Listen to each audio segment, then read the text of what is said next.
Lorsque la gloire de Dieu marche avec vous, vous devenez fulgurant. Rien qu'à vos pas, des gens peuvent se convertir. Rien qu'à vous voyant, les gens peuvent tomber à terre, commencer à pleurer et crier le nom du Seigneur Jésus-Christ en demandant repentance et baptême. Aujourd'hui, je vous parle d'un homme qui a chassé Dieu, qui a cherché Dieu et qui vous apprend à comment devenir un chasseur de Dieu. Avec cette histoire, vous comprendrez comment est-ce que la gloire de Dieu se manifeste, comment l'onction peut couler à flot pendant des heures et des heures. Découvrez avec moi, chasseur de Dieu. Chasseur de Dieu, mon âme te poursuit avec assiduité. Livre de Tommy Tenny, première partie. Ce livre vous est présenté par Flamme Dévorante.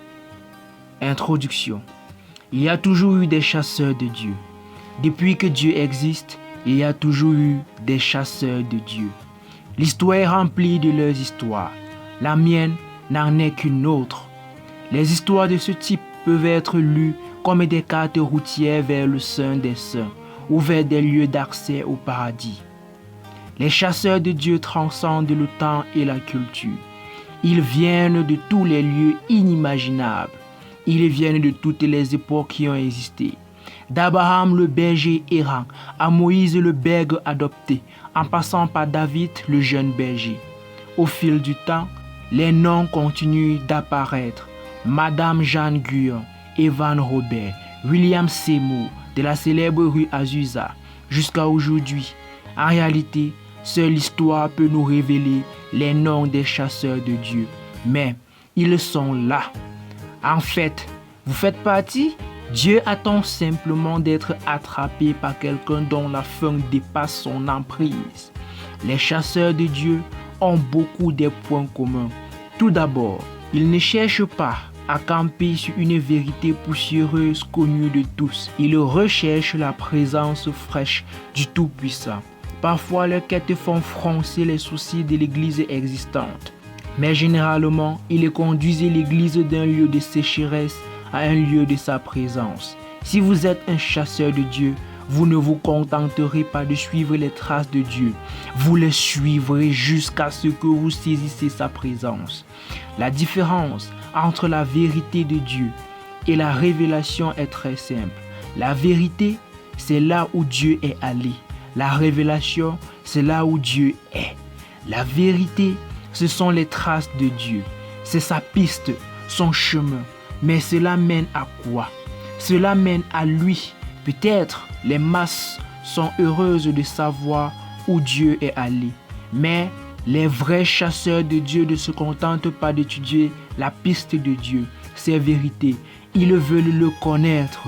Ils veulent savoir où il est et ce qu'il fait en ce moment. Malheureusement, aujourd'hui, la majorité des églises ressemblent à des détectives proverbiales qui tiennent une loupe dans sa main et étudient où Dieu est allé. Bien sûr, un chasseur peut déterminer beaucoup de choses en étudiant les traces d'un animal.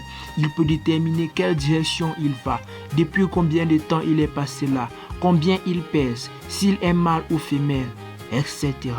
Malheureusement, l'Église d'aujourd'hui passe d'innombrables heures et beaucoup d'énergie à débattre de l'endroit où Dieu est allé, le poids qu'il pesait lorsqu'il était là, et même de son sexe. Pour les vrais chasseurs de Dieu, toutes ces choses sont sans importance. Ils veulent courir à toute allure sur cette piste de la vérité jusqu'à ce qu'ils arrivent au point de révélation, là où il existe actuellement. Un chasseur de Dieu peut être enthousiasmé par une vérité poussiéreuse et peut même être quelque peu ravi de déterminer le poids du cabote ou de la gloire qui est passé sur son chemin. Et combien de temps cela est-il passé? Mais c'est justement le problème. Combien de temps cela s'est-il passé? Un véritable chasseur de Dieu ne se contente pas de la vérité passée, il doit avoir la vérité présente. Les chasseurs de Dieu ne veulent pas simplement étudier les passages moisis de ce que Dieu a fait. Ils sont impatients de voir ce que Dieu fait. Il y a une grande différence entre la vérité présente et la vérité passée.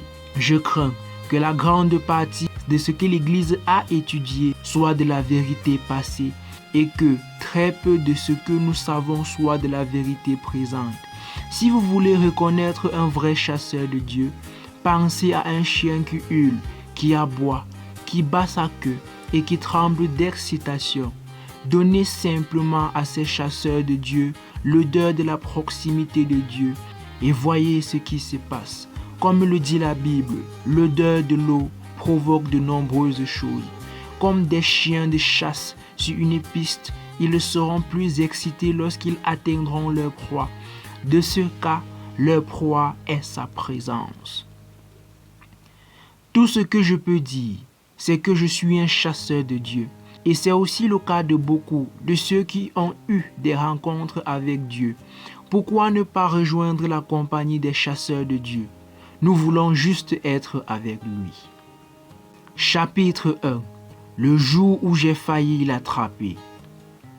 Courir après Dieu. Psaume 63, 8. Nous pensons savoir où vit Dieu. Nous pensons savoir ce qu'il aime. Et nous sommes sûrs de savoir ce qu'il n'aime pas. Nous avons tellement étudié la parole de Dieu et ses anciennes lettres d'amour aux églises que certains d'entre nous prétendent tout savoir sur Dieu.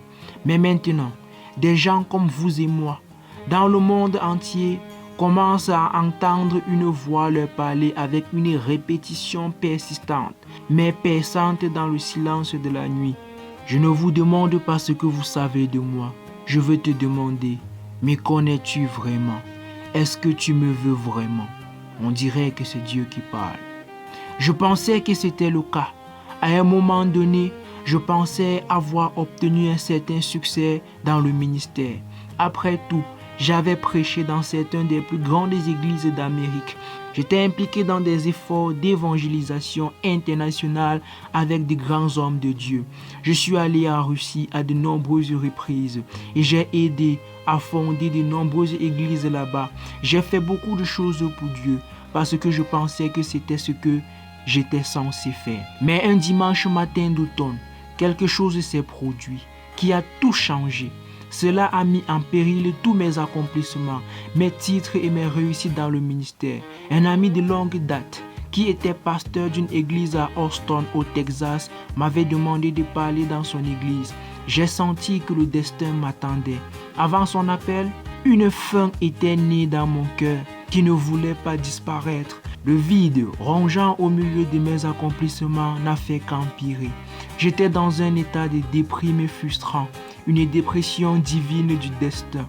Lorsqu'il m'a appelé, j'ai senti que quelque chose de Dieu nous attendait. Nous ne savions pas que nous nous approchions d'un rendez-vous divin. Je suis un chrétien de 4e génération, rempli de l'esprit. Je suis dans le ministère depuis 3 générations, mais je dois être honnête avec vous. J'en avais assez de l'église. J'étais comme la plupart des gens que nous essayons d'attirer à nos services chaque semaine. Ils ne viennent pas parce qu'ils ont eu assez de l'église aussi. Mais d'un autre côté, bien que la plupart des gens qui passent devant nos églises vivent à proximité de nos clochers et fréquentent nos salles de réunion, puissent aussi en avoir assez de l'église, ils ont aussi faim de Dieu.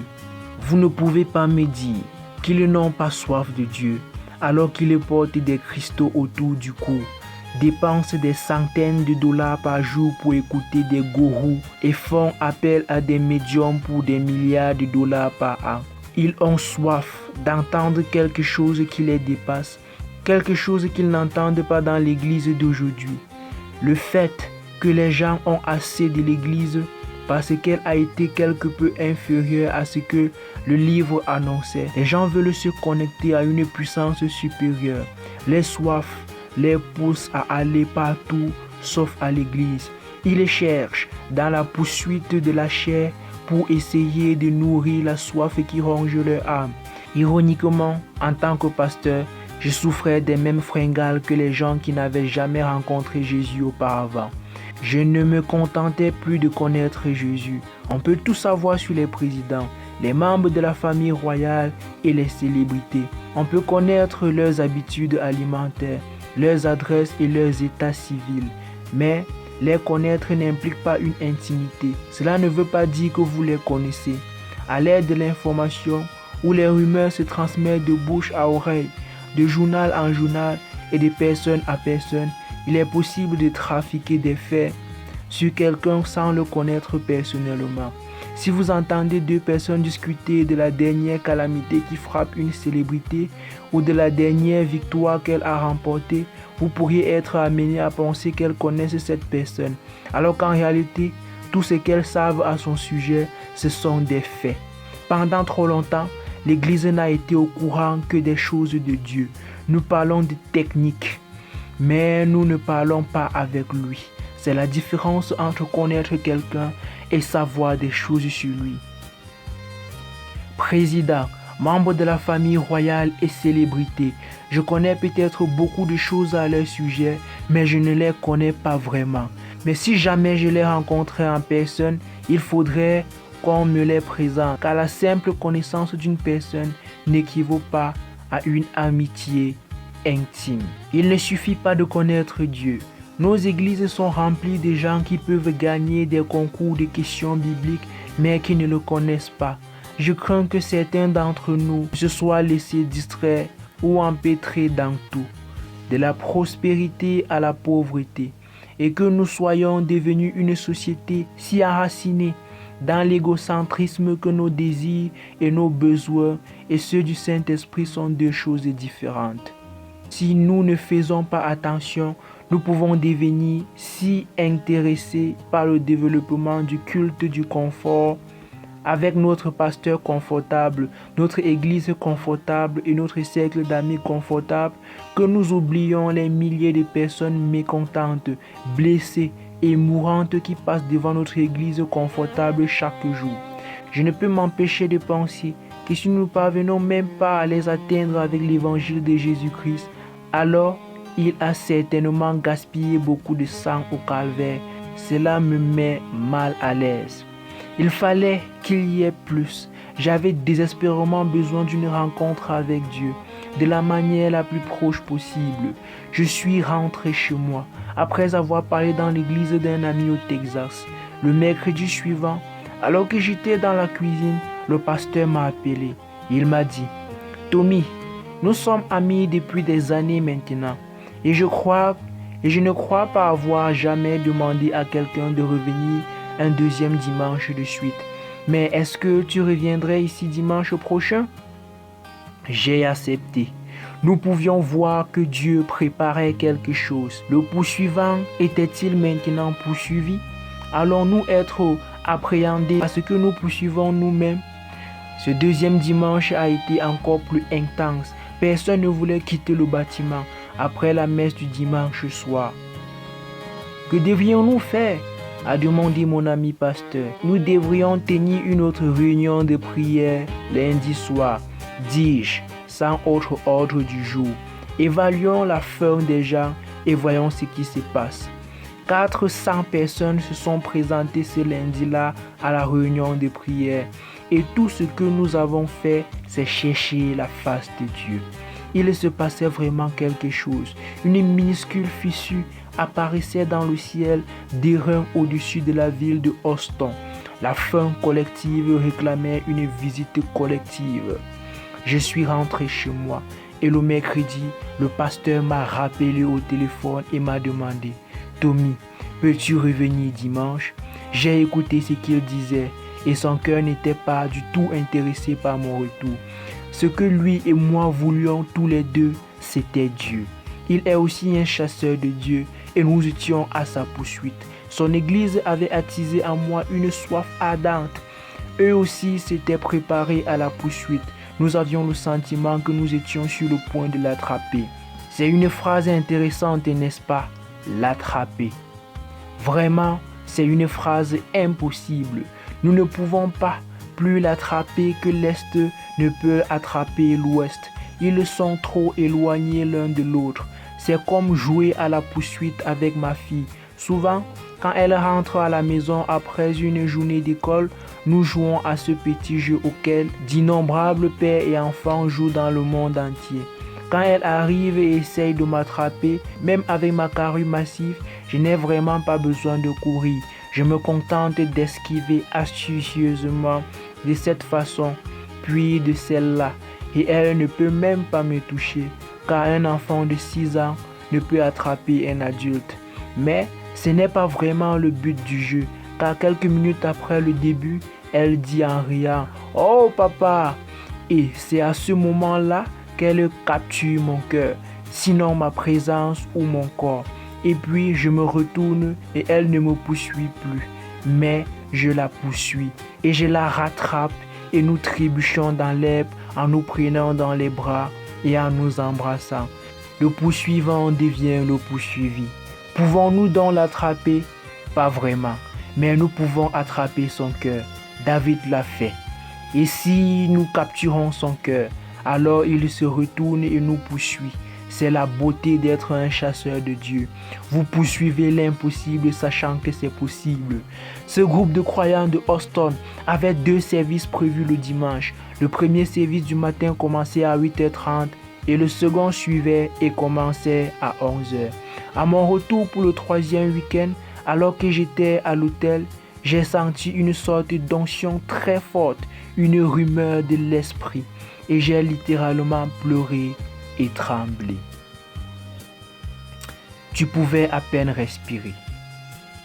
Le lendemain matin, nous sommes rentrés dans le bâtiment pour le service du dimanche à 8h30. Nous attendons à voir la foule habituelle du premier service matinal endormie, avec leur culte discret. Alors que je m'asseyais au premier rang ce matin-là, la présence de Dieu était déjà si forte dans cet endroit que l'air était épais. On pouvait à peine respirer. Les musiciens avaient visiblement du mal à poursuivre leur ministère. Leurs larmes les empêchaient. La musique devenait de plus en plus difficile à jouer. Finalement, la présence de Dieu planait si fort qu'ils ne pouvaient plus chanter ni jouer. Le chef du culte s'effondra en sanglots derrière le clavier. S'il y a une bonne décision que j'ai prise dans ma vie, c'est ce jour-là. Je n'avais jamais été aussi près de attraper Dieu et je n'allais pas m'arrêter. J'ai donc parlé à ma femme Janine. Tu devais continuer à nous conduire à lui. Janine a l'onction pour conduire les gens dans la présence de Dieu en tant qu'adoratrice et intercesseuse. Elle s'est discrètement déplacée vers l'avant et a continué à faciliter l'adoration et le ministère au Seigneur. Ce n'était rien de compliqué, c'était juste simple. C'était la seule réponse appropriée à ce moment-là. L'atmosphère me rappelait le passage d'Ésaïe 6, quelque chose que j'avais lu et dont j'avais même osé rêver de faire moi-même l'expérience. Dans ce passage, la gloire du Seigneur remplissait le temple. Je n'avais jamais compris ce que signifiait que la gloire du Seigneur remplisse un endroit. J'avais senti Dieu venir à certains endroits. Je l'avais senti venir. Mais cette fois à Houston, même après que tout Dieu que je croyais disponible se soit trouvé dans le bâtiment, une plus grande partie de sa présence s'était littéralement emplie dans la pièce. C'est comme la traînée nuptiale d'une mariée qui, après être entrée personnellement dans le bâtiment, continue d'y entrer après elle. Dieu était là. Il n'y avait aucun doute là-dessus. Mais une plus grande partie de lui continuait à entrer dans le lieu jusqu'à ce que, comme dans Ésaïe, elle remplisse littéralement le bâtiment. Parfois, l'air était si raréfié qu'il devenait presque irrespirable. L'oxygène arrivait par petites bouffées. Apparemment, des sanglots étouffés résonnaient dans la pièce. Au milieu de tout cela, le pasteur s'est tourné vers moi et m'a posé une question. « Tommy, es-tu prêt à prendre le service ?» Et je réponds, « Pasteur, j'ai presque peur de m'avancer car je sens que Dieu est sur le point de faire quelque chose. » Les larmes coulaient sur mon visage quand j'ai dit cela. Je n'avais pas peur que Dieu me frappe ou quelque chose de mal se produise. Je ne voulais simplement pas interférer et attirer la précieuse présence que remplissait cette pièce. Pendant trop longtemps, nous les humains n'avons permis au Saint-Esprit de prendre le contrôle que jusqu'à un certain point.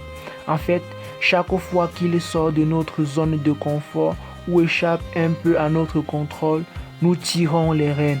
La Bible appelle cela éteindre l'esprit.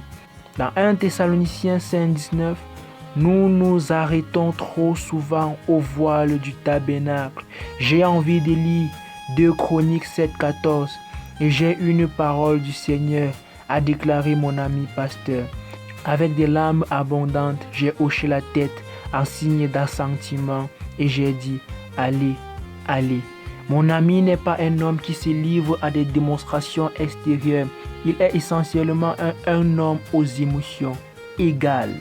Mais lorsqu'il s'est levé pour se diriger vers l'estrade, il semblait visiblement tremblant. À ce moment-là, j'ai tellement senti que quelque chose allait se passer que j'ai marché du premier rang jusqu'au fond de la salle pour me tenir près de la cabine de son. Je savais que Dieu allait faire quelque chose. Je ne savais pas juste où. J'étais au premier rang et cela pouvait se passer derrière moi ou à côté de moi. J'étais tellement désespéré de le rattraper que je me suis levé et je suis retourné publiquement vers la cabine de son pendant que le pasteur montait à la chaire pour parler, afin que je puisse voir ce qui se passait. Je n'étais même pas sûr que cela allait se passer sur l'estrade, mais je savais que quelque chose allait se passer. Seigneur, je veux être capable de voir tout ce que tu es sur le point de faire. Mon ami pasteur s'est approché de la chaire, au centre de la plateforme, a ouvert la Bible et a lu tranquillement le passage captivant du 2 Chronique 7,14. Si mon peuple, sur lequel est invoqué mon nom, s'humilie, prie et cherche ma face, et s'il revient de ses mauvaises voies, je l'exaucerai des cieux, je lui pardonnerai son péché et je guérirai son pays. Puis il ferma sa Bible, saisit les bords de la chaire avec des mains tremblantes et dit, la parole du Seigneur pour nous est de cesser, de rechercher ses bienfaits et de le chercher. Nous ne devons pas chercher, n'utiliser plus ses mains, mais chercher sa face. À cet instant, j'ai entendu comme un coup de tonnerre résonner dans le bâtiment et le pasteur a été littéralement soulevé et projeté en arrière d'environ 3 mètres, le séparant ainsi de la chair. Lorsqu'il a reculé, la chair est tombée en avant. La belle composition florale placée devant elle est tombée au sol. Mais au moment où la chair a touché le sol, elle était déjà en 2 morceaux. Elle s'était fendue en 2 morceaux, presque comme si la foudre l'avait frappée. À cet instant, la terreur tangible de la présence de Dieu a rempli la place. Les gens ont commencé à pleurer et à se lamenter. Je me suis rapidement dirigé vers le micro depuis le fond de la salle et j'ai dit « Au cas où vous ne le sauriez pas, Dieu vient d'aménager dans cet endroit. Le pasteur va bien. » Il a fallu 2h30 avant qu'il puisse se lever et même à ce moment-là, les huissiers ont dû le porter. Seule sa main tremblait légèrement pour donner la preuve qu'il était en vie. « Il va bien se porter, dis-je encore. » Pendant que tout cela se passait, les huissiers se précipitaient rapidement vers l'avant pour vérifier l'état du pasteur et ramassèrent les 2 morceaux de la chair fendue. Personne ne prêta vraiment attention à la chair fendue. Nous étions trop occupés par les objets célestes déchirés. La présence de Dieu avait frappé cet endroit comme une sorte de bombe. Les gens se mirent à pleurer et à gémir. Je dis, si vous n'êtes pas là où vous devez être, c'est le bon moment pour vous mettre en règle avec Dieu. Je n'ai jamais vu une telle appel à l'autel. C'était un pur chaos. Les gens se bousculaient les uns les autres. Ils n'attendaient pas que les allées se vident. Ils grimpaient sur les bancs. Les hommes d'affaires arrachaient leurs cravates et ils étaient littéralement empilés les uns sur les autres. Dans le son de repentir le plus horriblement harmonieux que vous ayez jamais entendu. Rien que d'y penser, ça me fait encore froid dans le dos. Lorsque j'ai donné l'appel à l'hôtel pour le service de 8h30, je n'avais aucune idée que ce ne serait que le premier des 7 appels à l'hôtel ce jour-là. Quand le moment du service de 11h commença, personne n'avait quitté le bâtiment. Les gens étaient toujours sur leur visage. Et même s'il n'y avait presque pas de musique à ce moment-là, le culte était effréné et décomplexé. Des hommes adultes dansaient des ballets, des petits enfants pleuraient de repentir. Les gens étaient sur leur visage, sur leurs pieds, à genoux, mais surtout en présence de Dieu. Il y avait tellement de présence et de puissance de Dieu là-bas que les gens ont commencé à ressentir un besoin urgent d'être baptisés. J'ai vu des gens franchir les portes de la repentance et l'un après l'autre, ils ont expérimenté la gloire et la présence de Dieu alors qu'ils s'approchaient. Puis ils ont voulu être baptisés. Je ne savais pas quoi faire.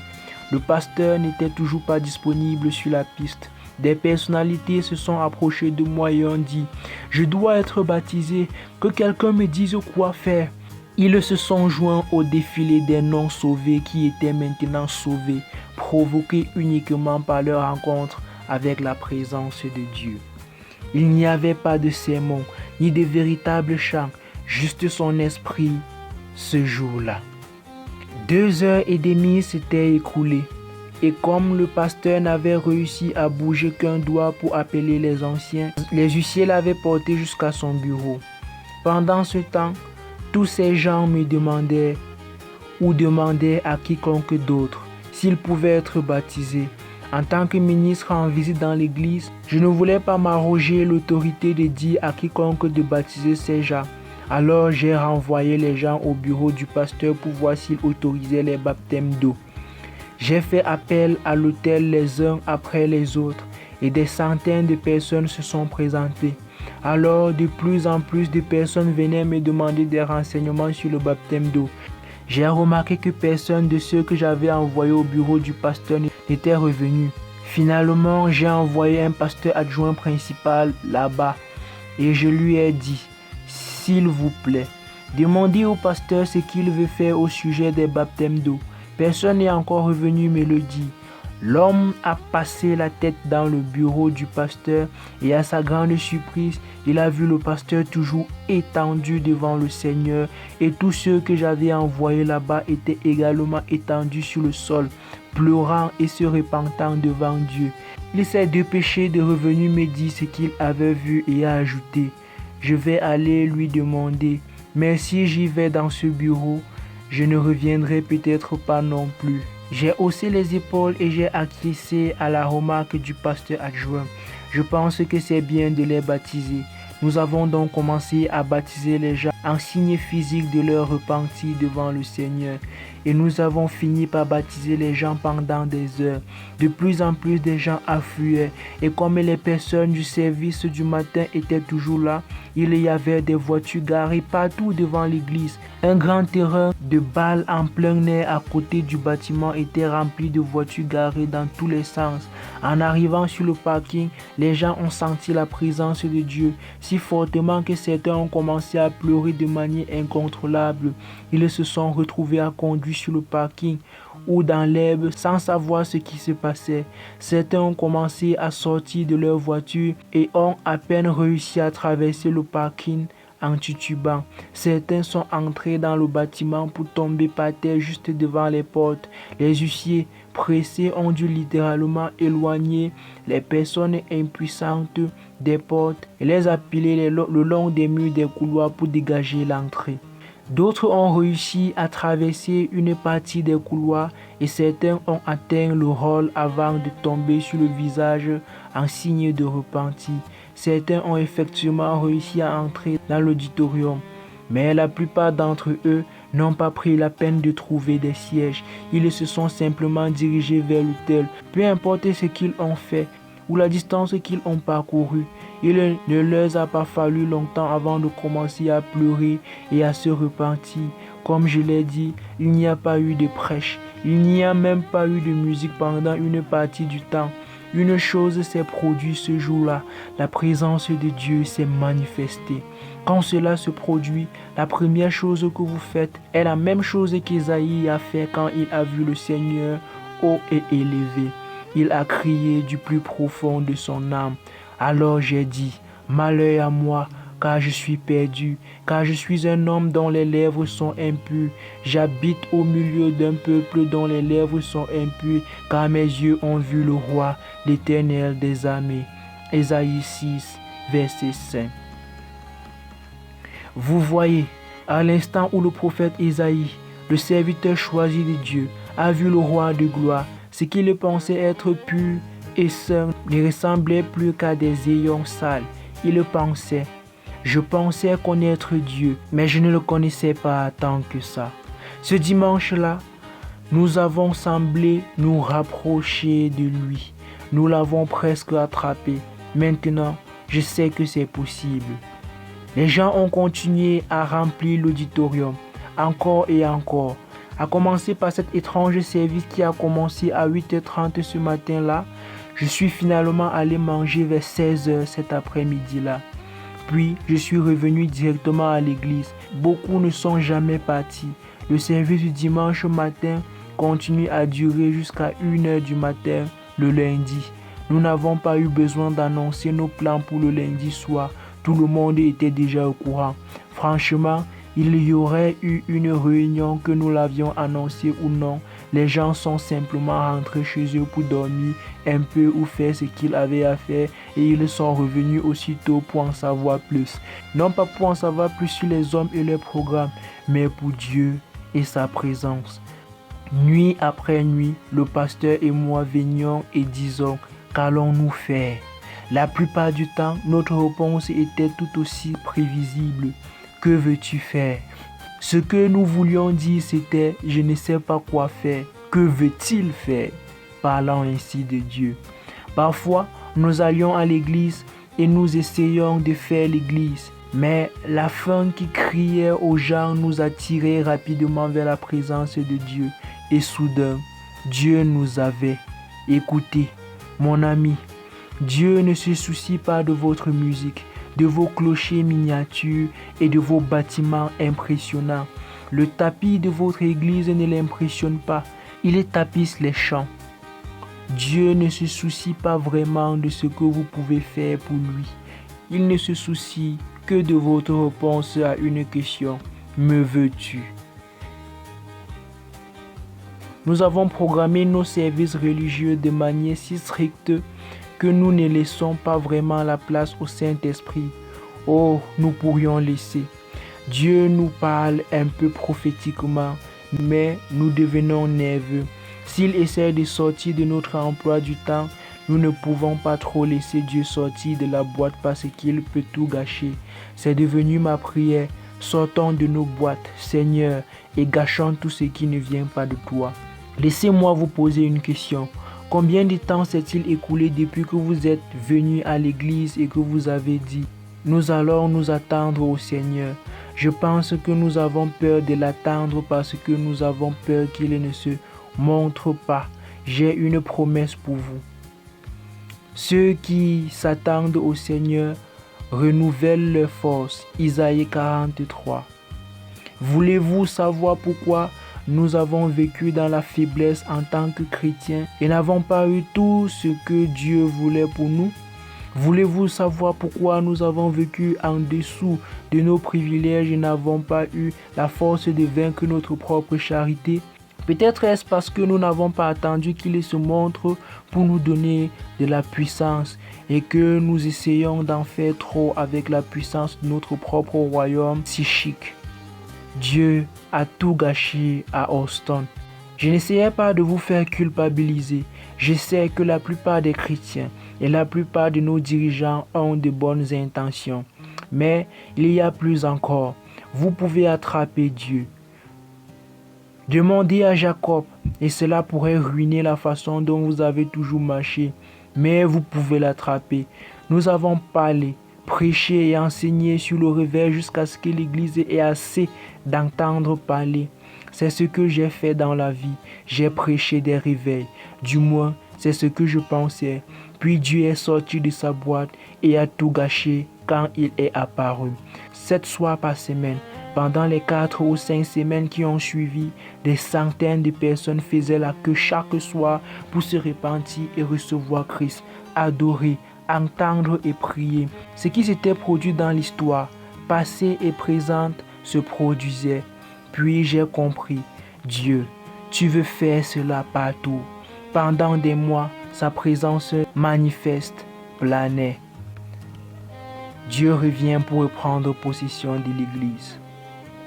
Autant que je sache, Il n'y a qu'une seule chose qui l'arrête. Il ne va pas déverser son esprit là où il ne trouve pas de faim. Il cherche ceux qui ont faim. La faim signifie que vous n'êtes pas satisfait de la façon dont les choses se sont passées parce que cela vous a forcé à vivre sans lui dans sa plénitude. Il ne vient que lorsque vous êtes prêt à tout lui remettre. Dieu reviendra pour reprendre possession de son Église, mais vous devez avoir faim. Il veut se révéler parmi nous. Il veut venir toujours plus fort, toujours plus fort, toujours plus fort, toujours plus fort, jusqu'à ce que votre chair ne puisse plus le supporter. La beauté de la chose est la suivante. Les non-sauvés qui passent en voiture ne pourront pas résister. Cela commence à se produire. J'ai vu le jour où des pécheurs déviaient de l'autoroute lorsqu'ils passaient devant des lieux où le ciel était ouvert. Ils s'arrêtaient dans des parkings avec des regards perplexes. Ils frappaient leurs portes et disaient « S'il vous plaît, il y a quelque chose ici, je dois la voir. » Que faisons-nous? N'êtes-vous pas fatigué d'essayer de distribuer des tracts, de frapper aux portes et de faire bouger les choses? Nous essayons de faire bouger les choses depuis longtemps. Maintenant, il veut que cela arrive. Pourquoi ne pas découvrir ce qu'il fait et vous rejoindre à lui? C'est ce que Jésus a fait.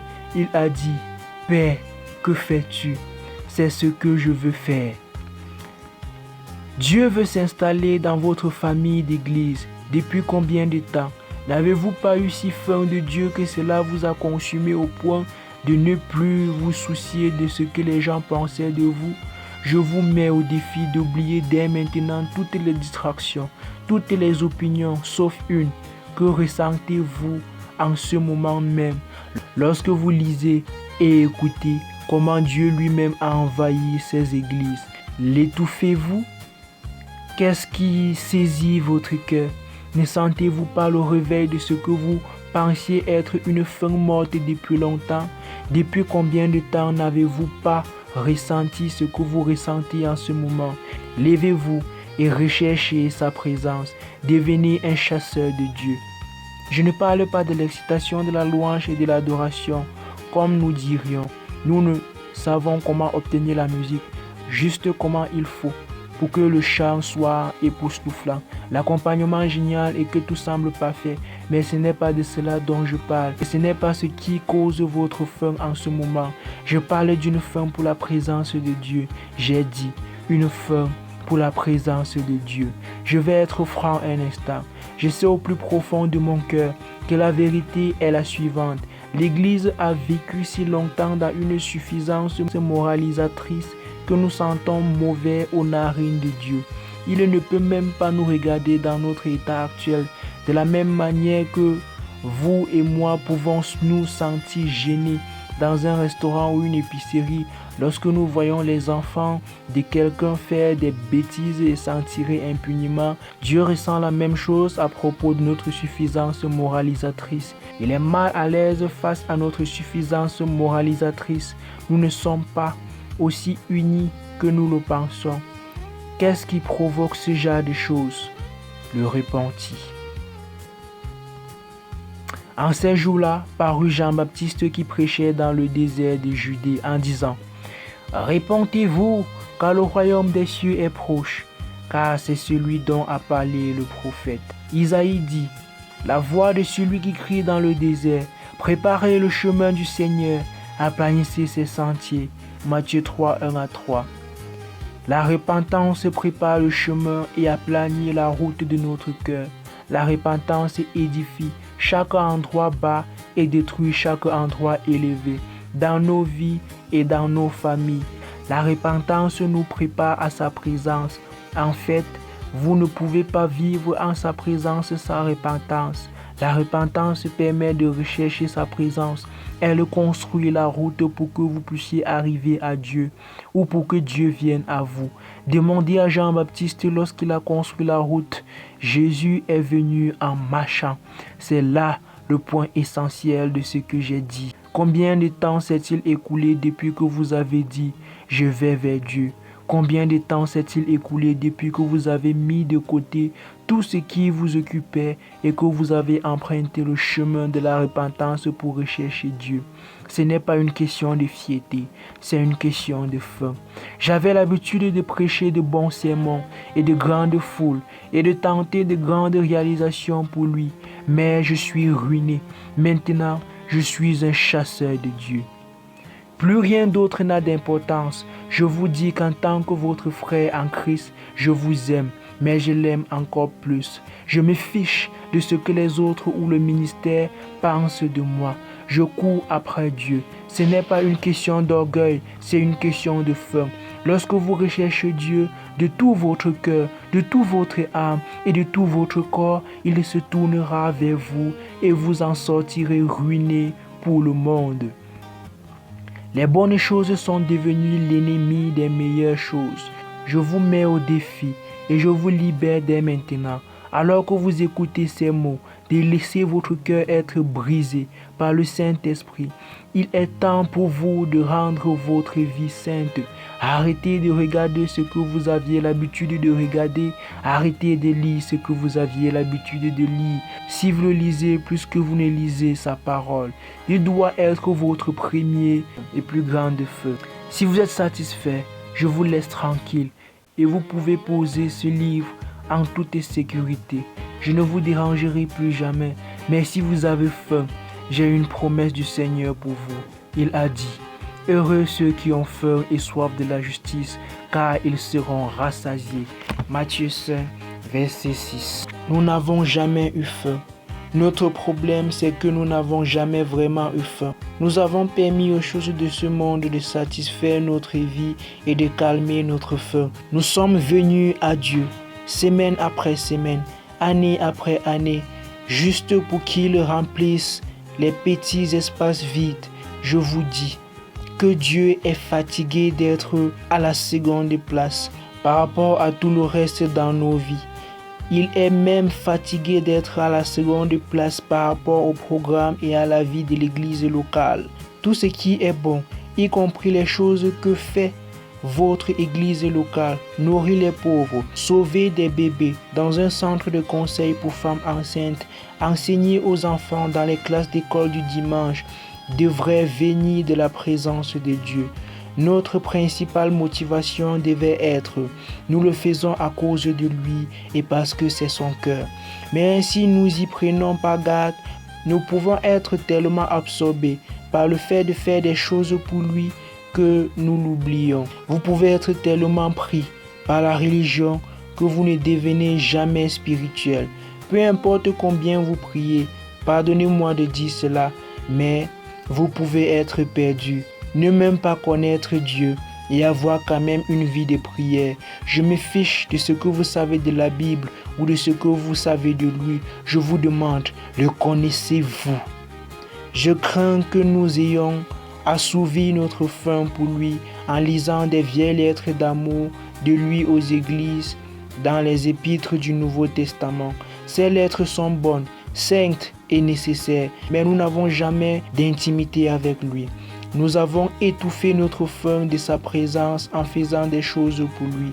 Un mari et sa femme peuvent faire des choses l'un pour l'autre sans jamais vraiment s'aimer. Ils peuvent suivre des cours de préparation à l'accouchement ensemble, avoir des enfants et partager un prêt hypothécaire, mais ne jamais profiter du haut niveau d'intimité que Dieu a donné et conçu pour un mariage. Je ne parle pas seulement des choses sexuelles. Trop souvent, nous vivons à un niveau inférieur à celui que Dieu a prévu pour nous. Alors, quand il apparaît de manière inattendue dans sa présence, nous sommes choqués. La plupart d'entre nous ne sont tout simplement pas préparés à voir son cortège remplir le temple. Le Saint-Esprit vous parle peut-être déjà. Si vous avez du mal à retenir vos larmes, laissez-les couler. Je demande au Seigneur, dès maintenant, de réveiller une vieille faim que vous avez presque oubliée. Peut-être ressentiez-vous cela autrefois, mais vous avez permis à d'autres choses de vous combler et de remplir ce désir de sa présence. Au nom de Jésus, je te libère de la religion morte et te fais entrer dans la faim spirituelle. À cet instant même, Je prie pour que tu aies tellement faim de Dieu que tu ne te soucies plus de rien d'autre. Je crois voir une flamme vacillante. Il va attiser cela. Seigneur, nous voulons juste ta présence. Nous avons tellement faim. Merci d'avoir écouté la première partie des Chasseurs de Dieu. À bientôt pour la prochaine partie. Ces éditions vous ont été présentées et lues par Flamme Dévorante. Merci de vous abonner, de laisser un pouce bleu et de liker. À bientôt pour la partie 2. On est ensemble.